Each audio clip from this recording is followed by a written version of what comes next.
السلام عليكم ورحمة الله وبركاته. أعوذ بالله من الشيطان الرجيم. بسم الله الرحمن الرحيم. الحمد لله نحمده ونستعينه ونؤمن به ونستغفره ونستهديه ونتوب إليه ونعوذ بالله من شرور أنفسنا ومن سيئات أعمالنا. من يهده الله فلا مضل له ومن يضلله فلا هادي له ونشهد أن لا إله إلا الله وحده لا شريك له ونشهد أن سيدنا ونبينا محمدا عبده ورسوله أرسله بالهدى ودين الحق ليظهره على الدين كله ولو كره المشركون. أما بعد فإن خير الحديث كتاب الله وخير الهدي هدي محمد صلى الله عليه وسلم وشر الأمور محدثاتها وكل محدثة بدعة وكل بدعة ضلالة. فأعوذ بالله من الشيطان الرجيم. بسم الله الرحمن الرحيم. ياسين والقرآن الحكيم إنك لمن المرسلين على صراط مستقيم تنزيل العزيز الرحيم لتنذر قوما ما أنذر آباؤهم فهم غافلون لقد حق القول على أكثرهم فهم لا يؤمنون. إنا جعلنا في أعناقهم أغلالا فهي إلى الأذقان فهم مقمحون وجعلنا من بين أيديهم سدا ومن خلفهم سدا فأغشيناهم فهم لا يبصرون. صدق الله مولانا العلي العظيم وصدق وبلغنا رسوله النبي الكريم ونحن على ذلك من الشاهدين الشاكرين والحمد لله رب العالمين. ബഹുമാനരായ മുഅ്മിനീങ്ങളെ, സഹോദര സഹോദരിമാരെ, അല്ലാഹു സുബ്ഹാനഹു വ തആല അവന്റെ മഹ്ദായ ഫദ്ല് കൊണ്ട് നമ്മെല്ലാവരെയും അവൻ ഇഷ്ടപ്പെട്ടവരിൽ അല്ലാഹു ചേർക്കട്ടെ. ശുദ്ധമായ സൂറത്തു യാസീനിലേക്ക് നമ്മൾ പ്രവേശിക്കുകയാണ്. നമ്മൾ ഏറ്റവും കൂടുതൽ ഓതുകയും ജീവിതത്തിൽ പ്രാവർത്തികമാക്കുകയും ചെയ്യുന്ന ഒരു സൂറയായതുകൊണ്ട് അതിൻ്റെ ആശയവും അർത്ഥമൊക്കെ നമ്മൾ ഏറ്റവും കൂടുതൽ പഠിച്ചിരിക്കണം. അതുകൊണ്ട് ഇൻഷാ അല്ലാഹ് നമ്മൾ യാസീൻ പഠിക്കാൻ ഒരുങ്ങാണ്. അല്ലാഹു തആല നമ്മുടെ ഇൽമിൽ അല്ലാഹു ബറക്കത്തും നമ്മുടെ അമലുകളൊക്കെ വർദ്ധിക്കാനുള്ള തൗഫീഖും അല്ലാഹു നമുക്ക് നൽകട്ടെ. ആമീൻ യാ റബ്ബൽ ആലമീൻ.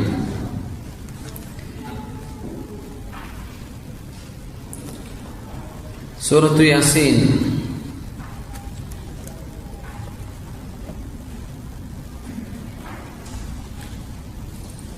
മഹാനായ അല്ലാമ ഇബ്നു കസീർ റഹ്മത്തുള്ളാഹി അലൈഹി അവരുടെ തഫ്സീർ ഇബ്നു കസീറിൽ ഒരു ഹദീസ് ഉദ്ധരിക്കുന്നു. റസൂലുള്ളാഹി സ്വല്ലല്ലാഹു അലൈഹി വസല്ലം തങ്ങൾ പറയാണ്, മൻ ഖറഅ യാസീൻ ഫീ ലൈലത്തിൻ അസ്ബഹ മഗ്ഫൂറൻ ലഹ്. ഈ സൂറത്ത് ആരാണോ രാത്രി ഓതുന്നത്, അസ്ബഹ മഗ്ഫൂറൻ ലഹു, നേരം പുലരുമ്പോഴേക്കും പാപങ്ങൾ പൊറുക്കപ്പെട്ടവരായി അല്ലാഹു അവർക്ക് പ്രഭാതം നൽകും എന്ന് മുത്ത് റസൂലുള്ളാഹി സ്വല്ലല്ലാഹു അലൈഹി വസല്ലം. വമൻ ഖറഅ ഹാമീം അല്ലതി യുദ്കറു ഫീഹാ അദ്ദുഖാൻ യൗമ തഅതി അസ്സമാഉ ബിദുഖാനിൻ മുബീൻ എന്ന് പറഞ്ഞ ഹാമീം എന്ന് തുടങ്ങുന്ന സൂറത്ത്, ദുഖാൻ എന്ന് പരാമർശിക്കപ്പെട്ട ആ ഹാമീം അതാരെങ്കിലും ഓതിയാൽ അസ്ബഹ മഗ്ഫൂറൻ ലഹു, അയാൾക്കും നാളെ നേരം പുലരുമ്പോൾ അല്ലാഹു തആല പാപമോചനം നൽകിയിരിക്കും എന്ന് റസൂലുള്ളാഹി സ്വല്ലല്ലാഹു അലൈഹി വസല്ലം. ഇസ്നാദുഹു ജയ്യിദുൻ, അത് ശക്തമായ റിവായത്തുള്ള ഒരു ഹദീസാണ്. പാപങ്ങൾ പൊറുക്കപ്പെടലാണല്ലോ നമ്മുടെ ആത്യന്തികമായ ലക്ഷ്യം. ഈ ലോകത്ത് ജീവിച്ചുകൊണ്ടിരിക്കുന്ന ഓരോ സെക്കൻഡിലും ഒരു സെക്കൻഡ് കഴിഞ്ഞാൽ, അല്ലെങ്കിൽ ഒരു മണിക്കൂർ കഴിഞ്ഞാൽ, ഒരു ദിവസത്തിന്റെ പകലങ്ങ് കഴിഞ്ഞാൽ, ഒരു രാവ് കഴിഞ്ഞാൽ നമ്മൾ ചിന്തിക്കുന്ന പടച്ചവനെ ചെയ്തു പോയ പാപങ്ങൾക്ക് പുറത്തു തരണേ എന്നാണ്. അപ്പൊ പാപങ്ങൾ പൊറുക്കപ്പെടാനുള്ള നിമിത്തമാണ് സൂറത്തു യാസീൻ രാത്രി ഓതുന്നത്, സൂറത്തു ദുഹാൻ രാത്രി ഓതുന്നത്. നേരം പുലരുമ്പോഴേക്കും പാപങ്ങൾ പൊറുക്കപ്പെടും. നമ്മൾ ഓതുന്ന ആളുകളുണ്ടെങ്കിൽ അവരെന്ത് ചെയ്യുക, ഈ ഹദീസുകൾ മനസ്സിലാക്കി വെക്കുക. ഇങ്ങനെയാണ് അതിൻ്റെ പുണ്യം. നമ്മൾ സ്ഥിരമായിട്ട് വിറുദിന്റെ ഭാഗമായി ഒരുപാട് സൂറത്തുകൾ ഓതുന്ന ആളുകളുണ്ടായിരിക്കും. യാസീനും തബാറക്കയും സൂറത്തുൽ വാഖിഅയും ദുഹാനും ഒക്കെ എന്നും ഓതുന്ന ആളുകളുണ്ടായി. അവർക്ക് നിലനിർത്തിപ്പോരെ ആ ഓതുന്ന ഇബാദത്തിന് ഇന്നൊക്കെ പുണ്യങ്ങൾ ഉണ്ടല്ലേ, ആ പറഞ്ഞ ഹദീസുകൾ കൂടെ നമ്മൾ എന്ത് ചെയ്യുക, മനസ്സിലേക്ക് കൊണ്ടുവരിക. ഇതാണ് അതിന്റെ പുണ്യം. അസ്ബഹ മഗ്ഫൂറൻ ലഹു, നേരം പുലരുമ്പോൾ അവർക്ക് അല്ലാഹു സുബ്ഹാനഹു വ തആല മഗ്ഫിറത്ത് കൊടുത്തിട്ടുണ്ടാവും. ആ ഭാഗ്യമൊക്കെ അല്ലാഹു നമുക്ക് നൽകട്ടെ. ജീവിതത്തിൽ പകർത്തി നിലനിർത്തിക്കൊണ്ടുവരാൻ അല്ലാഹു നമ്മെ സഹായിക്കുമാറാകട്ടെ. പാപങ്ങൾ പൊറുക്കപ്പെടാനുള്ള വലിയൊരു നിമിത്തമാണ് ഈ യാസീൻ. രാത്രി ഓതിയാൽ ഇങ്ങനെയാണ്. ഇനി ഹബീബായ സല്ലല്ലാഹു അലൈഹി വസല്ലം തങ്ങൾ പറഞ്ഞൊരു ഹദീസ് മഹാനായ സ്വഹാബി ജുൻദുബ് ഇബ്നു അബ്ദില്ലാഹി റളിയല്ലാഹു അൻഹു ഉദ്ധരിക്കുന്നുണ്ട്. മൻ ഖറഅ യാസീൻ ഫീ ലൈലത്തിൻ ഇബ്തിഗാഅ വജ്ഹില്ലാഹി ഗുഫിറ ലഹു. അല്ലാഹുവിന്റെ വജ്ഹിന് വേണ്ടി യാസീൻ ഓതിയാൽ നേരം പുലരണം എന്ന് കാത്തിരിക്കേണ്ടി വരില്ല, അതിന്റെ മുമ്പേ അല്ലാഹു പാപമോചനം നൽകുമെന്നാണ്. ഇമാമുന അഹ്മദ് റളിയല്ലാഹു അൻഹു ഹദീസിന്റെ മഹാഗ്രന്ഥം ഉണ്ടാക്കിയിട്ടുണ്ട്, കമ്പൈൽ ചെയ്തിട്ടുണ്ട്. മുസ്നദ് ഇമാം അഹ്മദ് റളിയല്ലാഹു അൻഹു അവരുടെ മുസ്നദ്. ആ മുസ്നദിൽ ഉദ്ധരിക്കുന്ന വളരെ അത്ഭുതകരമായ ഹദീസാണ് അൽ ബഖറത്തു സിനാമുൽ ഖുർആനി വദിർവതുഹു. സൂറത്തുൽ ബഖറ എന്ന് പറയുന്നത് സിനാമുൽ ഖുർആനി വദിർവതുഹു. സിനാം എന്നാൽ ഒട്ടകത്തിന്റെ ഹമ്പിനാണ്, പൂഞ്ഞയ്ക്കാണ് സിനാം എന്ന് പറയാൻ. ഒരു ഒട്ടകത്തിന്റെ വില മതിക്കുന്നത്, ആ ഒട്ടകത്തിന്റെ സൗന്ദര്യം കണക്കാക്കപ്പെടുന്നത് ഒട്ടകത്തിന്റെ പൂഞ്ഞയുടെ അതിന്റെ ഹമ്പ് എന്നുള്ള പറയാം. അതിന് ഹമ്പായതുകൊണ്ട് റോട്ടിലെ സാധനത്തെ നമ്മൾ ഹമ്പ് എന്ന് വിളിക്കാൻ തുടങ്ങിയത്.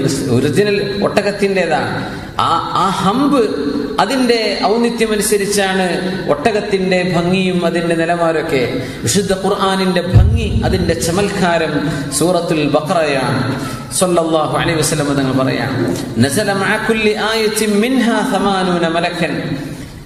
സൂറത്തുൽ ബഖറയുടെ ഓരോ ആയത്ത് ഇറങ്ങാനും 80ഓളം മലക്കുകൾ അതിനെ അകമ്പടി സേവിച്ചിട്ടുണ്ടെന്നും അഷ്റഫുൽ ഖൽഖ് സല്ലല്ലാഹു അലൈഹി വസല്ലം. വസ്തുഖ്രിജത് അല്ലാഹു ലാ ഇലാഹ ഇല്ലാ ഹുവൽ ഹയ്യുൽ ഖയ്യൂം.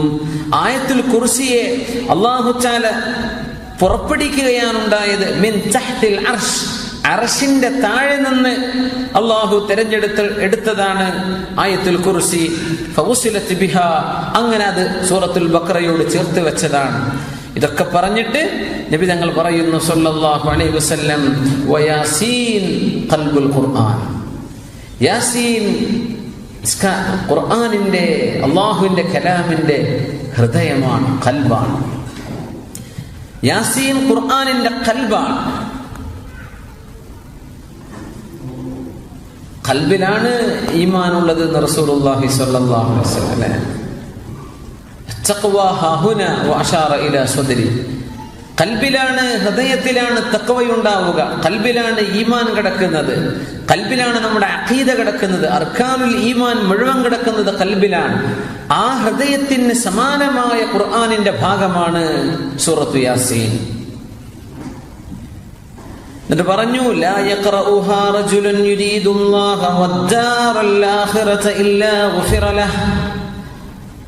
അല്ലാഹുവിന്റെ പ്രതിഫലവും നാളെ പരലോകത്ത് രക്ഷപ്പെടണമെന്നും ആഗ്രഹിച്ചുകൊണ്ട് ആര് സൂറത്തു യാസീൻ ഓതിയാലും അവർക്ക് പാപങ്ങൾ പൊറുക്കപ്പെടാതിരിക്കുകയില്ല. അല്ലാഹു പുറത്തു കൊടുക്കുക തന്നെ ചെയ്യും. വഖറഊഹാ അലാ മൗതാകും, നിങ്ങളിൽ മരിച്ചവരുടെ പേരിൽ നിങ്ങൾ യാസീൻ ഓതുക. വഖറഊഹാ, നിങ്ങൾ അതിനെ ഓതണം. അലാ മൗതാകും, മരിച്ചവരുടെ പേരിൽ നിങ്ങൾ യാസീൻ ഓതണം. ഒക്കെ ശിർക്കാണ്, കുഫറാണ്, പാടില്ല, ഹറാമാണെന്നൊക്കെ പറയുന്ന ആളുകൾ മഹാനായ ഇബ്നു കസീർ റളിയല്ലാഹു തആല അൻഹു അവരുടെ തഫ്സീറിൽ സൂറത്ത് യാസീനെ വ്യാഖ്യാനിച്ചുകൊണ്ട് ഉദ്ധരിച്ചിട്ടുള്ള ഹദീസാണ്. അതൊന്നും കൊള്ളരുതാത്ത ഹദീസുകളാണെങ്കിൽ ഈ മഹാന്മാർ ഉദ്ധരിക്കൂല. അത് മാത്രമല്ല, അല്ലാമ നസായി റഹിമഹുല്ലാഹ് ഈ ഹദീസ് ഉദ്ധരിച്ചിട്ടുണ്ട്. മുഹമ്മദ് ഇബ്നു അബ്ദുൽ അഅല അൻ മുഅ്തമർ ഇബ്നു സുലൈമാൻ, ആ റിവായത്തിലൂടെ മഹാനായ നസായി ഇമാമും ഈ ഹദീസ് ഉദ്ധരിച്ചിട്ടുണ്ട്. വഖറഊഹ അലാ മൗതാകും. നമ്മളൊക്കെ അങ്ങനെയാണ് ആഗ്രഹിക്കുന്നത്. പടച്ചോനെ, നമ്മളൊക്കെ പറയില്ലേ, നമ്മുടെ മക്കളൊക്കെ നന്നായിട്ട് മരിച്ചുപോയ വാപ്പാക്ക് ഒരു യാസീൻ ഓതുന്ന കുട്ടിയാവണം അല്ലേ? ഇതാ പറഞ്ഞെടുക്കുമ്പോൾ യാസീൻ ഓതേ, അതൊക്കെ കുഫ്റല്ലേ, ശിർക്കല്ലേ എന്ന് പറയും. സുബ്ഹാനല്ലാഹ്. ഇഖറഊഹ അലാ മൗതാകും. മരിച്ചുപോയവർക്ക് ഓതി കൊടുക്കണം. എന്തേ? അതിന്റെ പുണ്യം ഓതുന്ന ആർക്കും കിട്ടാനും ആർക്ക് വേണ്ടി ഓതിയോ അവർക്കും കിട്ടാനും നിങ്ങൾ ഓതിയേക്കണം. അപ്പോ ഇതൊക്കെ വലിയ വലിയ മഹാന്മാര് പറഞ്ഞിരുന്നത് നമ്മൾ ഉദ്ധരിക്കുക മാത്രമാണ്. യഖറഊഹ അലാ മൗതാകും. ഇമാം അഹ്മദ് റളിയല്ലാഹു അൻഹു ഉദ്ധരിച്ച ഹദീസിൽ സൂറ യാസീൻ, അൽ ബഖറയെ കുറിച്ചും യാസീനെ കുറിച്ചും പറഞ്ഞ ഹദീസാണത്. പക്ഷെ നിങ്ങൾ അത് ഓതണം എന്ന് പറഞ്ഞതിന്റെ അർത്ഥം യാസീൻ, മഹാനായ മഅഖബ് ഇബ്നു അസാർ റളിയല്ലാഹു അൻഹു അതിനെ തഫ്സീർ ചെയ്തുകൊണ്ട് പറഞ്ഞു, യാസീൻ ഓതണം എന്നാണ് തങ്ങൾ പറയുന്നത്. അതുകൊണ്ട് അല്ലാഹു സുബ്ഹാനഹു വ തആല ആ യാസീനൊക്കെ നമ്മൾ മരിച്ചവരുടെ പേരിൽ ഓതുന്നുണ്ട്. അതിന്റെയൊക്കെ ബറക്കത്ത് കൊണ്ട് അവർക്ക് അല്ലാഹു പാപമോചനം നൽകി ഖബറിന്റെ ശിക്ഷയിൽ നിന്ന്, അദാബിൽ നിന്ന് അല്ലാഹു മോചനം നൽകുമാറാകട്ടെ. മരിച്ചുകൊണ്ടിരിക്കുന്ന ആളുകളുടെ അടുത്ത് ഓതണം എന്നും ഹദീസ് വന്നിട്ടുണ്ട്. മരണം ആസന്നമായ ആളുകൾ ഇനി ഹദീസ് വഴിയെ വരും. ചില മഹാന്മാർ ഈ ഹദീസിന് അങ്ങനെ അർത്ഥം കൊടുത്തവരുണ്ട്, കുഴപ്പമില്ല. قال بعض العلماء من خصائص هذه السورة, ഈ സൂറയുടെ പ്രത്യേകതകളിൽപ്പെട്ടതാണ് അന്നഹ ലാ തുഖറഉ ഇൻദ അംരിൻ അസീരിൻ ഇല്ലാ യസ്റഹു അല്ലാഹ്. ഏതൊരു പ്രയാസം വന്നാലും ആ പ്രയാസം നീക്കി അള്ളാഹു ആശ്വാസം തരുമെന്ന് ഈ സൂറയുടെ പ്രത്യേകതകളാണെന്ന് ഉലമാ പറഞ്ഞിട്ടുണ്ട്. അപ്പൊ നമ്മളൊരു പ്രയാസം വന്നു, ഗൾഫിലൊക്കെ ജീവിക്കുമ്പോൾ കാര്യമായ പ്രയാസം ജോലി സംബന്ധമായ ബുദ്ധിമുട്ടാണ് അല്ലേ? കൂടെയുള്ള മാനേജർ ജോലി പോകാൻ വേണ്ടി അങ്ങനെ എന്തോ അവർക്കല്ലേ, അയാളെ കൊണ്ടാണ് ഇപ്പൊ ഞാൻ കുടുങ്ങിയത്, മുമ്പ് 2 ജോലിക്ക് പോകാൻ വയ്യ. അതല്ല, ഓരോരുത്തരും അള്ളാഹു നൽകുന്ന റിസ്ക്കാണ്. നമുക്കൊരു പ്രയാസമുണ്ട്, റബ്ബേ ആ പ്രയാസം നീ എങ്ങനെയെങ്കിലും നീക്കി തരണം. സാമ്പത്തികമായൊരു ബുദ്ധിമുട്ട് വന്നു, മാനസികമായൊരു പ്രയാസം വന്നു, വേഗം യാസീൻ ഓതുക. അള്ളാഹുവിനോട് അത് മുൻനിർത്തിയിട്ട് അള്ളാഹുവിനോട് ചോദിക്കുക, പടച്ചതമ്പുരാനെ നീ ഞങ്ങൾക്ക് പ്രയാസങ്ങൾ നീക്കിത്തരയണമേ.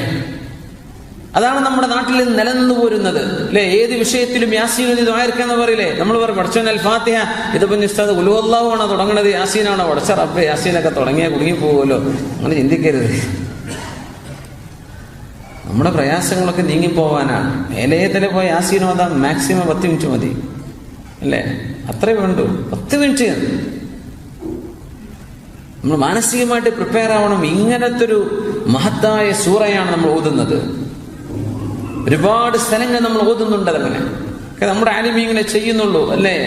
അഹ്ലുസുന്ന വൽ ജമാഅത്തിന്റെ ഉലമാ ഈ സംഭവങ്ങളൊക്കെ കൊണ്ടു നടക്കുന്നുള്ളൂ. അതാണ് ഏറ്റവും വലിയ അത്ഭുതം. ഈ ഹദീസൊക്കെ എല്ലാവർക്കും ബാധകമാണ്. ആരാ യാസീൻ ഓതുന്നത്? യാസീൻ ഓതി ദുആ ചെയ്യണം. ലാ തുഖറഉ ഇൻദ അംരിൻ അസീരിൻ ഇല്ലാ യസ്റഹു അല്ലാഹു തആല. അത് യാസീൻ ഏതൊരു പ്രയാസമുള്ള സമയത്ത് ഓതിയിട്ടുണ്ടോ ആ പ്രയാസം അല്ലാഹു നീക്കി തരുക തന്നെ ചെയ്യും. وكأن قراءتها عند الميت, മരണമാസന്നമാകുന്ന ആളിന്റെ അടുത്ത് യാസീൻ ഓതിയാൽ ലിതനസ്സുലിർ റഹ്മതി വൽ ബറക, അല്ലാഹുവിന്റെ റഹ്മത്തും ബറക്കത്തും ഇറങ്ങാനത് കാരണമാകും. മരണത്തിന്റെ ലക്ഷണങ്ങൾ ഇങ്ങനെ കണ്ടു തുടങ്ങി. ഡോക്ടർമാർ പറഞ്ഞു, ഇതാ ഈ ഓക്സിജൻ അങ്ങ് എടുത്തു മാറ്റിയാൽ, വെന്റിലേറ്ററിൽ നിന്ന് മാറ്റിയാൽ ആള് മരിച്ചു പോകും, സമയമായിട്ടുണ്ട്, വേഗം യാസീൻ ഓതാ. പരിസരത്തുള്ള ആളുകൾ യാസീൻ ഓതാൻ തുടങ്ങണം.